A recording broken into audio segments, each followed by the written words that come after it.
I bet you didn't know about the serial killer known as the Giggling Granny. Nannie Doss was responsible for killing 11 people, and they were all people very close to her. Nannie was born in 1905 to a young unmarried mother named Louisa. Nannie never knew who her biological father was, but her mother Louisa married a man named James Hazel. Turns out James' reasoning for marrying a woman who had a child out of wedlock? To have extra hands helping on his farm. He was very abusive and controlling. Nannie was forced to work every single day and wasn't allowed to go to school.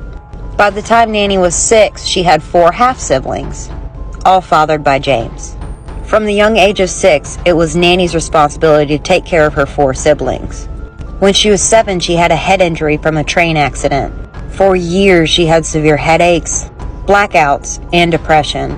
But James refused to let her get medical treatment because she was not his biological child. When she was 15 is when Nannie met her first husband. His name was Charlie, and they married after being together for 4 months. Charlie's mom also lived with them. She was very cruel and demanding, nitpicking everything that Nannie did. Nannie assumed if she had children, things would get better. She gave birth to Melvina and Florine, and 2 other children as well. Now, Charlie stayed cheating on Nannie. Sometimes he'd be gone days at a time. One time he came back and noticed a bunch of mourners outside of his home. 2 of his daughters had died. Nannie had put rat poison in their morning porridge. No one blamed Nannie, but Charlie got really uncomfortable. So he took their daughter Melvina and fled.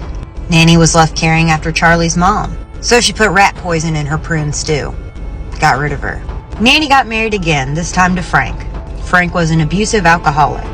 At that point, her daughter Melvina had 2 children of her own. When her second child was born, Nannie was up at the hospital with her.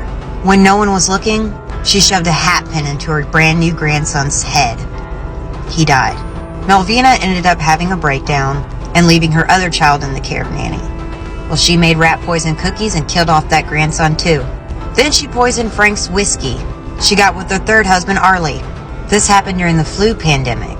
And sure enough, Nannie poisoned him with rat poison too. She got news that her stepsister was sick, so she brought her into her care, only to poison her as well. Then Nannie's mother Louisa moved in with her. She decided she was too demanding, so just like everyone else, she poisoned her too. So then there was Nannie's 4th husband, Richard. She suspected him of cheating and poisoned him. Her final husband, Samuel Doss, when she poisoned him, they performed an autopsy, and the truth came out. Nannie described all her murders while giggling like crazy. She had no remorse. She loved people feeling sorry for her. And she died in prison in 1965.